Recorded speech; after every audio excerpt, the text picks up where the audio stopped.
ठरलं तर मग या मालिकेच्या आजच्या भागामध्ये काय दाखवणार आहे तर ते आपणच पाहणार आहोत। तर वळूया आपल्या आजच्या भागाकडे। तर इकडे सायली ही मात्र अस्मिताला बोलत असते की मला अजिबातच आवडणार नाही यांनी दुसऱ्या कुठल्याही मुलीकडे पाहिलं तर मला त्याचा गोष्टीचा खूप त्रास होईल। तर लगेचच अस्मिता ही मात्र सायलीला बोलते मग तुला हे सगळं नको असेल तर तुला तुझं हे जे लुक आहे ते तुला बदलावं लागेल। तुला सगळ्या गोष्टी या फॅशनेबल करावे लागतील। तुझी पूर्ण लुक तुला चेंज करावं लागेल। हे काकूबाईसारखं राहणं बंद कर।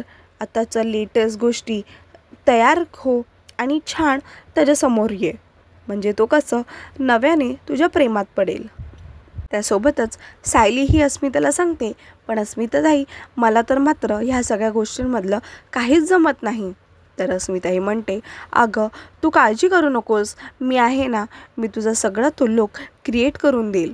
तू चल माझ्या खोलीमध्ये, मी तुझी सगळी ॲक्सेसरी सगळा ड्रेसिंग स्टाईल बदलून टाकेल।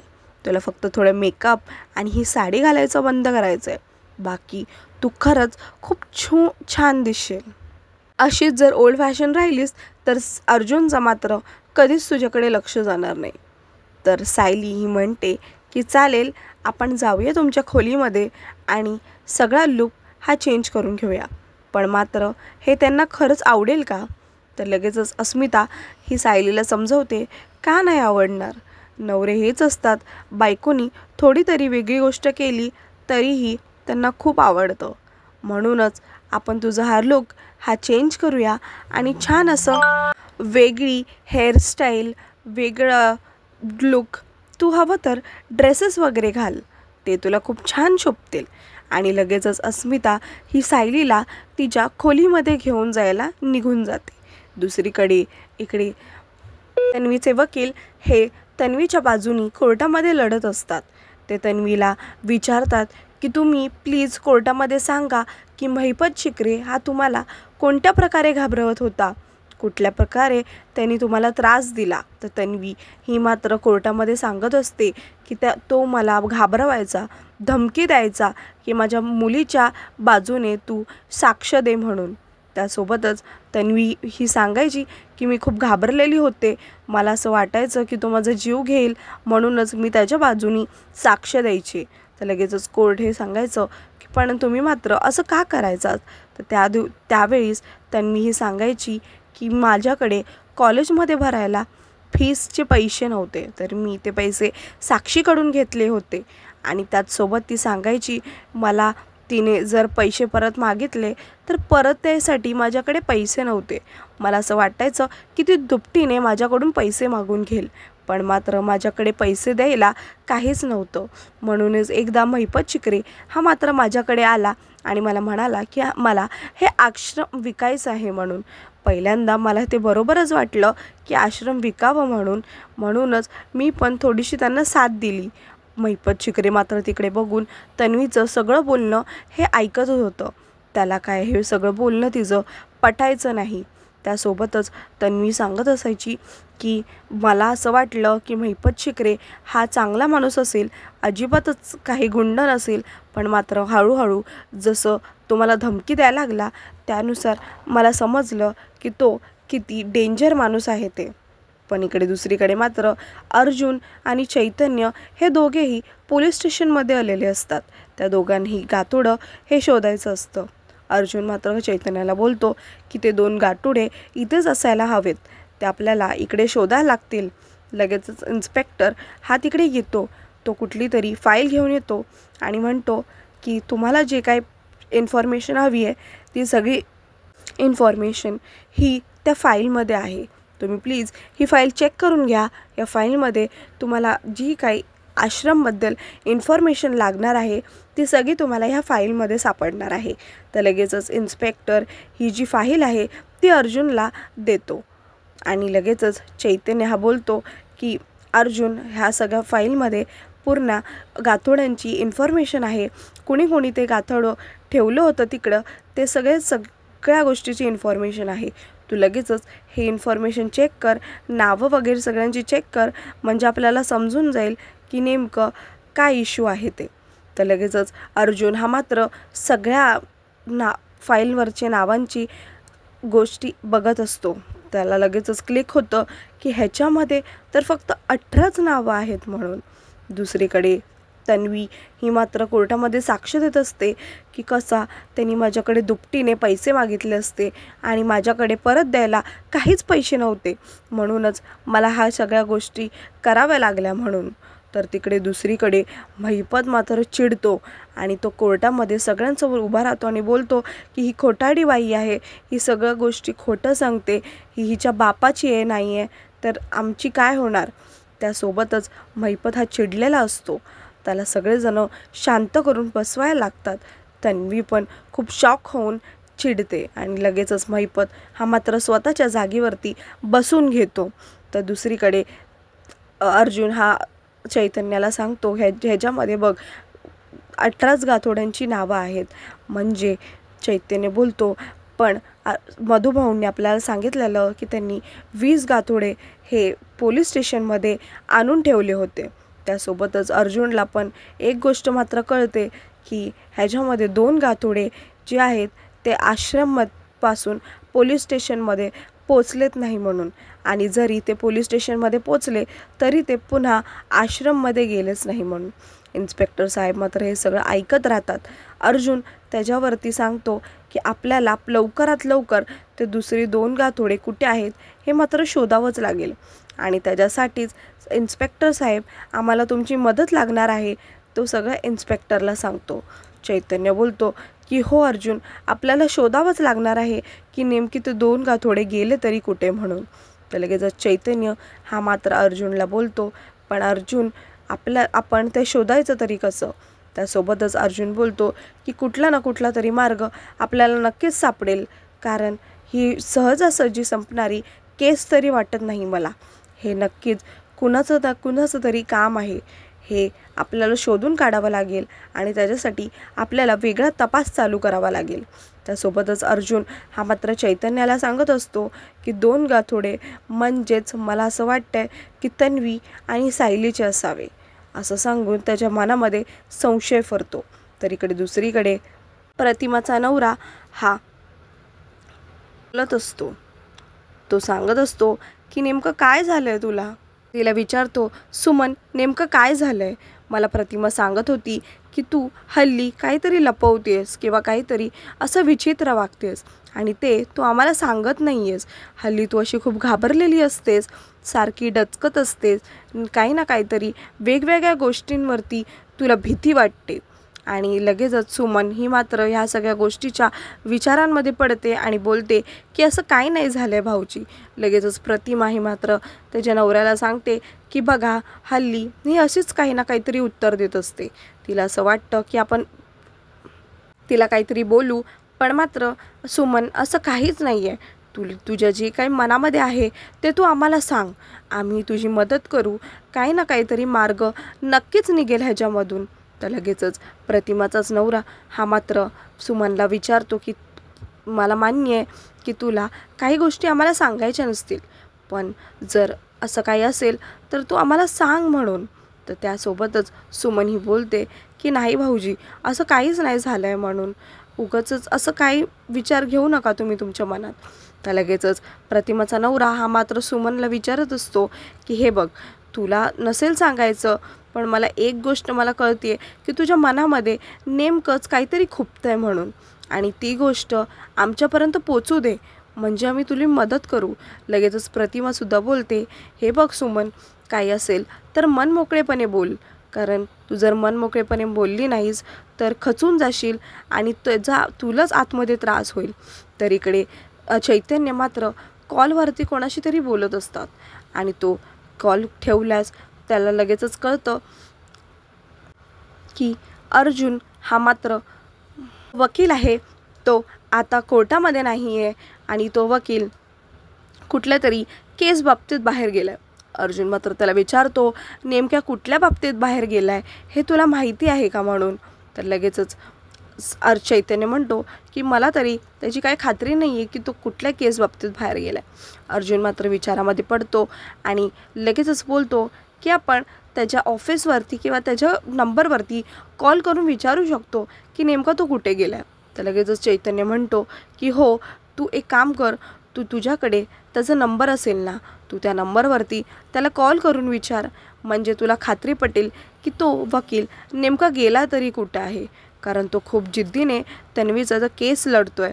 आणि त्यासोबतच चैतन्य हा अर्जुनला सांगतो की तन्वीच्या अपोनंटचं जो नाव आहे तो दुसरा कुणी नसून देसाई आहे.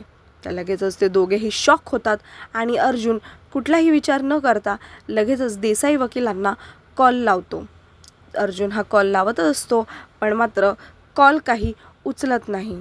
तर दुसरीकडे सुमन ही मात्र घाबरलेली असते. सगळ्या काही गोष्टी ही दोघांनाही सांगण्यात असते. प्रतिमा मात्र खूप लक्ष देऊन ऐकायचा प्रयत्न करत असते. सुमन बोलत असते की तुम्ही दोघांनी जे काही ऐकलं आहे ते मात्र तुम्हाला असं वाटतंय का की खरं आहे म्हणून.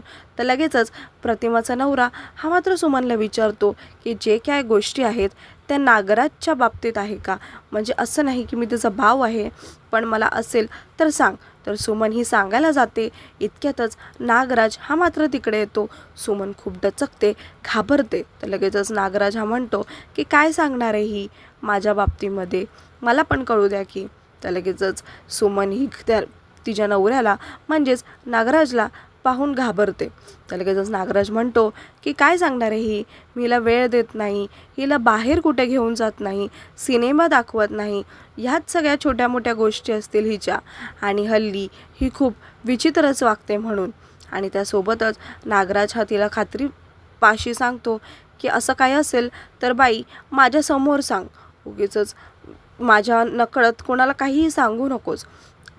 लगेचच त्याचा भाऊ हा मात्र सगळ्या गोष्टी पाहतच असतो. सुमन ही मात्र त्याला बघून खूप डचकून जाते आणि खूप घाबरलेली असते.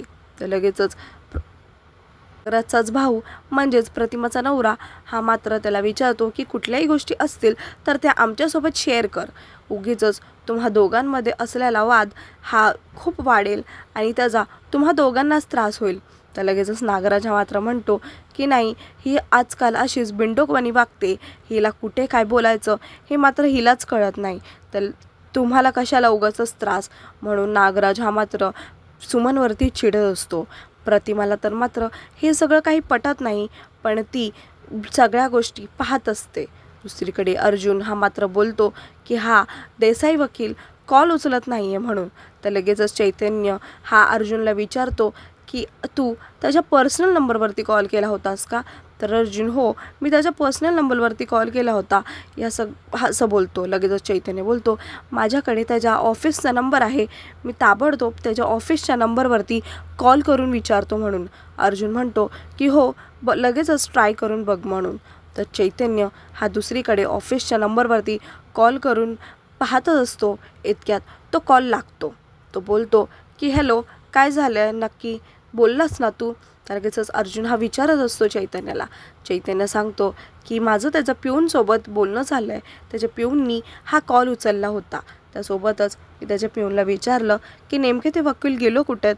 तर लगेचच ते सांगत होते की ते आज ऑफिसमध्ये नाही आहेत, ते कुठेतरी बाहेर गेलेत म्हणून. तर लगेचच तो सांगतो बाहेर म्हणजे कोर्टात गेलेत, त्यांची कुठली तरी केस चालू आहे म्हणून. आणि ते दोघेही कन्फ्यूज होतात. दुसरीकडे नागराज हा मात्र सुमनला ओढत हा ते त्यांच्या रूममध्ये आणतो. तो तिला मारायचा प्रयत्न करत असतो आणि लगेचच तिचा पाय बघतो आणि त्या पायाला बघून बोलतो दुखतंय ना, खूप दुखतंय. तर लगेचच सुमन ही बोलते की अहो, मी काहीच सांगणार नव्हते, पण मात्र चुकून माझ्या तोंडातून निघत होतं. तर नागराज हा तिचा पाय बघतो, पण मात्र तिला काहीही विचारपूस करत नाही. तिचा लगेचच हात ओढतो, तिचा हात मुरगळतो आणि तिच्या तोंडावरती हात ठेवतो आणि तिला बोलतो पुन्हा जर अशी चुकी केलीस तर माझ्यापेक्षा कोणीच दुसरं वाईट भेटणार नाही तुला. आणि तिला मारायचा प्रयत्न करत असतो. तर इकडे दुसरीकडे सगळेजण हे हॉलमध्ये बसलेले असतात सुभेदारांच्या घरामध्ये. अचानक अस्मिता ही मात्र खाली येते आणि सगळ्यांना हॉलमध्ये एकत्र जमा व्हायला सांगत असते. अस्मिता बोलते की सगळेजण खाली या, मात्र एक खूप मोठं सरप्राईज आहे तुमच्यासाठी. तर लगेचच अस्मिता ही लगेचच सायलीला आवाज देते की सायली खाली आहे, सगळेजण हे वाट पाहत आहेत तुझे म्हणूनच. तर सायली ही सगळ्यांसमोर येते. सायलीचा तो नवा अवतार पाहून तर मात्र सगळ्यांनाच खूप आश्चर्यचकित होतं. प्रताप आणि कल्पना तर मात्र सायलीचा नवा हा असा अवतार पाहून खूप शॉक होतात, कारण ती खरंच खूप सुंदर दिसत असते. लगेचच कल्पना ही तर मात्र एकदम चेंज होऊन जाते आणि बोलते की खूपच सुंदर दिसतेस तू. लगेचच विमल ही पण मात्र बोलते की सायलीताई तुम्ही खूप छान दिसताय म्हणून. खरंच सायली ही खूप छान दिसत असते, कारण तिचा हा नवा लुक हा तिला सूट होत असतो. इकडे असलेला प्रताप तर मात्र बोलतो की मला ही गोष्ट खूप आवडलेली आहे. लगेचच कल्पना ही सायलीजवळ जाते, तिच्या चेहऱ्यावरून हात फिरवते आणि बोलते खूप छान दिसतेस तू, मुळात तू आहेसच सुंदर आणि त्यात हा जो असा लुक केलायस तू हा मात्र तुला खूप शोभून दिसतोय. आणि त्यासोबतच सायली तिला म्हणते हे माझं कौतुक नाही, हे तर मात्र या सगळ्या गोष्टीचं क्रेडिट तुम्हाला अस्मिताताईला द्यायला हवं. अस्मिताताईनेच मला ह्या गोष्टीचं लुक क्रिएट करून दिलं म्हणून. लगेचच अस्मिता ही मात्र सायलीला बोलते अगं मी तर फक्त माझं थोडंसं मेकअप वगैरेचं काम केलं, पण मात्र सायली तू मुळातच आहेस खूप सुंदर म्हणून.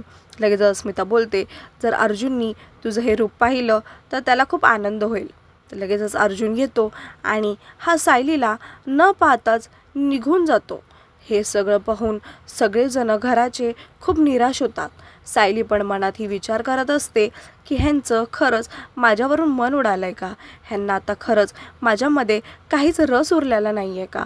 आणि ती मात्र फारच खूप टेन्शनमध्ये येते आणि तिला असं वाटतं की माझ्या नवऱ्याचं आता माझ्यावरती काय प्रेम उरलं नाही आहे. तर मात्र प्रताप आणि कल्पना हे दोघेही खूप चिडलेले असतात आणि लगेचच अस्मिता बोलते की माझ्याकडे एक खूप भन्नाट अशी आयडिया आहे, पण अर्जुनला समजायला हवं की हा असा का वागतोय तिच्या नवऱ्याशी. लगेचच कल्पना आणि प्रताप हे मात्र एकमेकांशी बोलतात की ह्या बाबतीत मात्र आपल्याला अर्जुनशी बोलायला हवं, त्यांनी अजिबातच सायलीशी असं काही करायला नको म्हणून. लगेचच सायली ही मनात विचार करते आणि त्या दोघांना बोलते की नका तुम्ही काहीच बोलू नका म्हणून त्यांच्याशी, ते खरंच कुठल्या तरी कामामध्ये असतील. लगेचच कल्पना आणि प्रताप हे मात्र तिला बोलतात अगं पण असं कसं चालणार, त्यांनी तुझ्याकडे लक्ष द्यायला हवं. घरी आलाय ना तो, आता ऑफिसमध्ये नाही आहे, त्याची जी कामं असतात ते ऑफिसपर्यंत ठीक आहे, पण इकडे आल्यावरती अजिबातच नको. तर लगेचच अस्मिता बोलते की माझ्याकडे एक खूप छान अशी आयडिया आहे, आपण ती आयडिया बघूया काम करते का. तू एक काम कर, आज दिवसभर अर्जुनच्या डोळ्यासमोर येऊच नकोस म्हणून. आणि त्यासोबतच सगळेजण तिच्या या आयडियावरती होकार देतात आणि बोलतात की खरंच आपण ही आयडिया चालती आहे का म्हणून बघूया. तर लगेचच दुसरीकडे अर्जुन हा कॉलवरती बोलत बोलत खोलीमध्ये येतो. त्याला वाटतं की सायली पण त्याच्या मागे मागे आलेली असेल त्याच्यासाठी कॉफीचा मग घेऊन, पण ती काही येत नाही म्हणून अर्जुनच स्वतः हा खाली जातो. तो पाहतो की सगळेजण हे कॉफीच पित असतात म्हणून.